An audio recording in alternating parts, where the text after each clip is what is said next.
जय हिंद। तो आज के इस वीडियो में हम ऐसे क्वेश्चन की बात करने वाले हैं जो कि बिहार बोर्ड में हर साल ये क्वेश्चन पूछा जाता है, पूरे 2 मार्क्स का पूछा जाता है। तो चलिए इसको हम 2 मार्क्स को कैसे प्राप्त करेंगे। ये क्वेश्चन है यूक्लिड विभाजन एल्गोरिथम से एचसीएफ निकालने वाला। आप खुद ध्यान से देख लीजिए इस क्वेश्चन को। यहाँ पर संख्या दिया है 135 और 255 का एचसीएफ हमें ज्ञात करने के लिए यूक्लिड विभाजन एल्गोरिथम तकनीक का क्या करना है, प्रयोग करना है। 2012, 17 और 2026 में ये क्वेश्चन आया था। तो इसको सॉल्व कैसे करेंगे, देखिए इसको सॉल्व करने से पहले आप भाग विधि द्वारा इसको पहले बना लीजिएगा। साइड में भाग विधि द्वारा आप इसको बना लीजिएगा ताकि हमको उसको केवल वैल्यू पुट करना होगा। एक बार बना लेंगे तो केवल हमको वैल्यू पुट करना होगा। एक बार में लगाएंगे, 2 बार में ज्यादा हो जाएगा, ज्यादा नहीं लगाना है। 0, 12 में से 3 गया, 9 बचेगा, ये हमारा कटपुट। फिर 135 लगाएंगे। भाग विधि तो आपको पता ही होगा, नहीं पता है तो हम पहले ही आपको चैनल पर पढ़ा देंगे, वहां से जाके एक बार जरूर पढ़ लीजिएगा। यदि नहीं आता है तो कोई इसमें घबराने वाली बात नहीं है, या कि 10वीं में आ गए और ये नहीं आता वो नहीं आता, ऐसा बात नहीं है। नहीं आता तो सीख लीजिए। पहले इस फॉर्मेट में आपको क्या करना, भाग विधि से हमको निकाल लेना है। क्या निकाल लेना है, हमें निकाल लेना है एचसीएफ। और ध्यान से देखिए, एक बार में हम बता देते, ये होता है क्यू का मान, ये हमारा छोटा वाला हमेशा बी का मान होगा, छोटा वाला हमेशा बी का मान, और बीच वाला ए का मान, और नीचे हमारा आर का मान। ये तो सभी पता है। ए बी मतलब दूसरी संख्या, ए मतलब पहली संख्या, क्यू मतलब क्वांटिनेंट यानी कि भागफल, और हमारा आर मतलब कि रिमाइंडर यानी कि शेषफल। तो हमें अब यूक्लिड विभाजन एल्गोरिथम से करना है। तो देखिए, जितना इम्पोर्टेंट होता है क्वेश्चन का आंसर, उतना ही इम्पोर्टेंट होता है लिखने का तरीका। लिखने का तरीका भी आपको अच्छे तरीके से रखना होगा, तो ही आपके पूरे 2 अंक मिलते हैं। तो यहाँ पर देखिए कैसे हम लिखते हैं। तो यहाँ पर पहले मान लेना है कि माना कि ए बराबर मान लीजिए 225, और बी वाले को हमेशा छोटा जो रहेगा उसको बी मानिएगा, जो बड़ा रहेगा उसको ए, बराबर 135। अब किससे चलेंगे, अब चलेंगे यूक्लिड विभाजन एल्गोरिथम से। नीचे आपको लिख देना होगा यहाँ पर यूक्लिड विभाजन एल्गोरिथम से, विभाजन एल्गोरिथम से, रिथम से, एल्गोरिथम से। ये चलिएगा, एल्गोरिथम क्या होता है हम सभी को पता है। एल्गोरिथम क्या होता है, वो होता है ए बराबर बी इंटू क्यू प्लस में आर।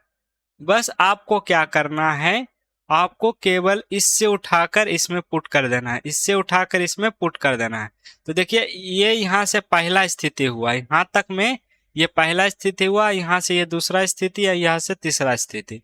यानी कि जितने बार ये बनाए हैं, जितने बार ये बनाए हैं वो उतनी स्थिति होंगी।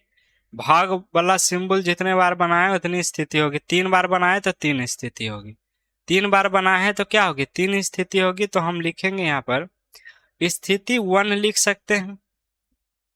आप चाहे तो रोमन संख्या में लिखे या संख्या में लिखे, कोई दिक्कत नहीं। हम संख्या में लिखते हैं तो संख्या में लिखेंगे। स्थिति फर्स्ट में क्या हमारा, देखिए ए का मान क्या है 225, बराबर बी का मान क्या है 135, क्यू का मान क्या है, क्यू का मान 1 है तो 1, और आर का मान क्या है, आर का मान 90। जब तक आर का मान 0 ना हो जाए आगे बढ़ते जाना है। जब तक आर का मान क्या हो जाए, 0 ना हो जाए, या तो हम तो पहले से ही बना चुके हैं तो हमको तो टेंशन नहीं है। अब यहाँ पर क्या करेंगे, तो यहाँ पर हो जाएगा 135, बराबर में क्या कर दीजिए, बराबर में कर देना है। हमारा क्या हो जाएगा, ये अब हो जाएगा बी का मान, अब ये हो जाएगा बी का मान, ये क्यू का मान, ये हो जाएगा आर का मान। तो बी का मान क्या रखेंगे, बी का मान रखेंगे 90 गुना 1, और यहाँ पर हो जाएगा 45। फिर स्थिति थर्ड में चलेंगे। स्थिति थर्ड में जितनी स्थिति आएगी उतनी स्थिति आपको लिख देना होगा। 90 बराबर क्या आ जाएगा, 45 गुना 2 बराबर प्लस में 0। यहाँ पर नीचे आपको लिख देना होगा, चूंकि r बराबर 0 इसलिए HCF बराबर 45। HCF बी का वैल्यू 45 रहता है, वैसे भी हम HCF पहले ही निकाल चुके हैं। ऐसे आपको लिख देना, आपको 2 अंक पूरे मिल जाएंगे, आपको 2 अंक पूरे मिल जाएंगे।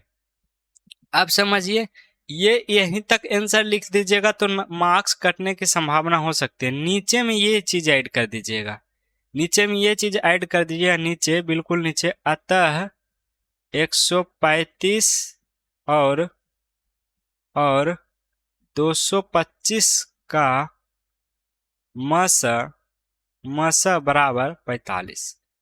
ये लिख देने से क्या होता है, ताकि टीचर को, जो एग्जामिनर है, जो जांच कर रहा कॉपी, उनको पता चल जाए कि फाइनल आंसर ये है। आप ये सब उतना ध्यान है, इस सब पर भी नंबर रहता है स्टेप पर, लेकिन मेनली यदि आप स्टेप में थोड़ा गड़बड़ी भी कर देते हैं लेकिन आंसर सही लाते हैं तो आपका मार्क्स नहीं कटता पूरा।